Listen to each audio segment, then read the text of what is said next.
Hi, I'm Rick Barron, and welcome to another segment of RAF5 on the history of neurology. And today I want to talk about the National Hospital at Queen Square in London, or I'm subtitling this 5-minute segment, Regal Neurology. Here's a picture of Queen Square from the 1800s, and it was opened in 1860 for the relief of paralysis, epilepsy, and allied diseases. It was located on Queen Square in the historic part of London called the Bloomsbury District.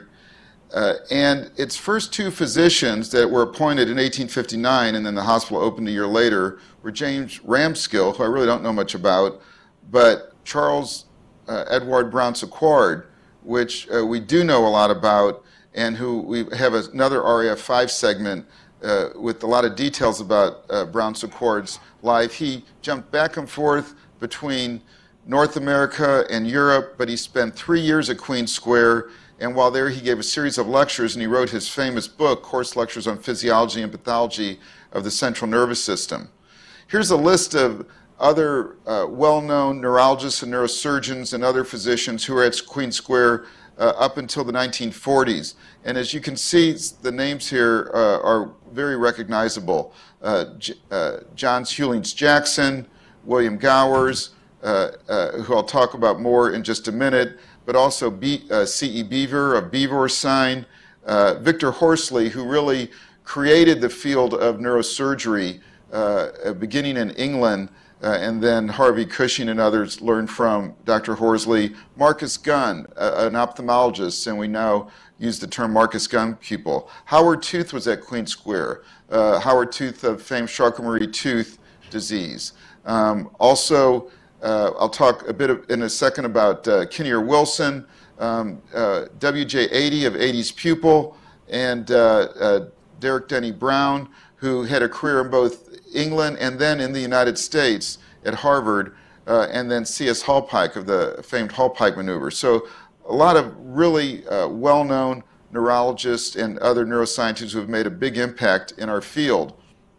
Here's a picture of some of the leaders at Queen Square in the 1880s, and this contains Dr. Gower, Dr. Gunn, Dr. Horsley, Dr. Beaver, and Dr. Ferrier, who we'll talk about more when we talk about the neurophysiologic research at Queen Square in a subsequent RAF5 lecture.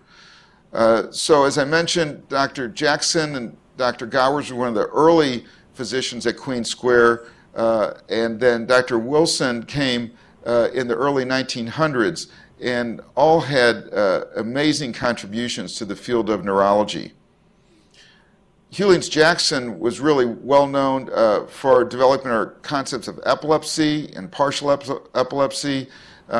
He wrote many papers, and here's one of his books called Neurologic Fragments. It's this small book here, which is still available, which is still very readable, and I would recommend that.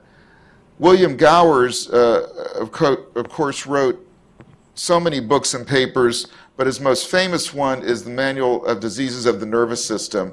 It's published both in 2-volume form and in 1-volume form. I think this is the most impressive neurology textbook ever written, and it's still useful. And you can see some pictures here of what we now call Gowers' sign in patient with Duchenne muscular dystrophy because of proximal weakness, which is still a very accurate picture. And next to it, a patient with progressive muscular atrophy, the lower motor neuron form of ALS with arms hanging at the side, or what John Katz and I have now called brachial amyotrophic diplegia. Gowers was one of the first to talk about this and to draw a picture of it, and then a patient with head drop from motor neuron disease. An amazing book that covers all areas, and he was really an expert in everything. And then Kinnear Wilson in the early 1900s was one of the great figures at Queen Square, and he ultimately wrote this 3-volume textbook. Pictured here, I have one of the volumes that was just simply called Neurology. It was published actually posthumously right after he died, and then went through another edition edited by Nin and Bruce, and it arguably is one of the best referenced neurology texts textbooks in the last century summarizing all of the literature that was published in the late 1800s and early 1900s up until that time on every aspect of neurology. And I still go to this book when I'm trying to look up certain aspects of neurologic disease and see who wrote on them prior to 1940. Other really well-known neurologists that at Queen Square were Gordon Holmes, who did a lot of research and clinical reporting on the cerebellum, FMR Walsh, who wrote Diseases of the Nervous System, which really was the textbook for in neurology post-World War II on both sides of the Atlantic, and then McDonald Critchley, who wrote this wonderful book on the parietal lobes, and here's a color picture on the insert of the book. It's just a beautifully written book about the clinical aspects of the parietal lobe function.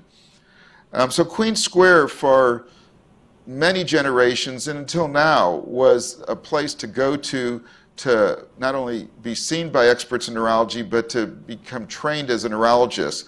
And many Americans did a pilgrimage to Queen Square and to get various types of training to round out their neurology career.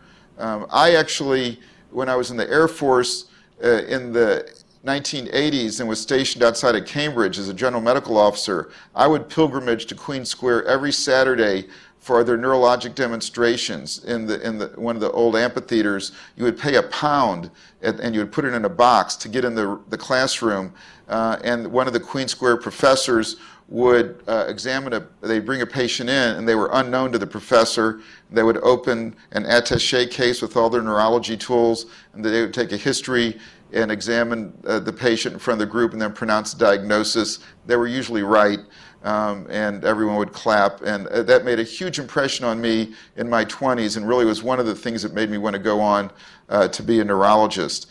Here's a list of the deans and directors of Queen Square since the 1940s, and you'll recognize a number of names there. And the current director of the Institute of Neurology at Queen Square is Professor Michael Hanna, who's a good friend of mine, and he's a muscle expert. And here's a picture of Dr. Hanna and I at the last muscle study group meeting in Utah, talking about neurology and enjoying some of the other finer things in life. So I hope that you've enjoyed this RAF5 segment on Queen Square, how important it has been in the evolution of neurologic training and clinical care, and how it remains important. Thank you very much.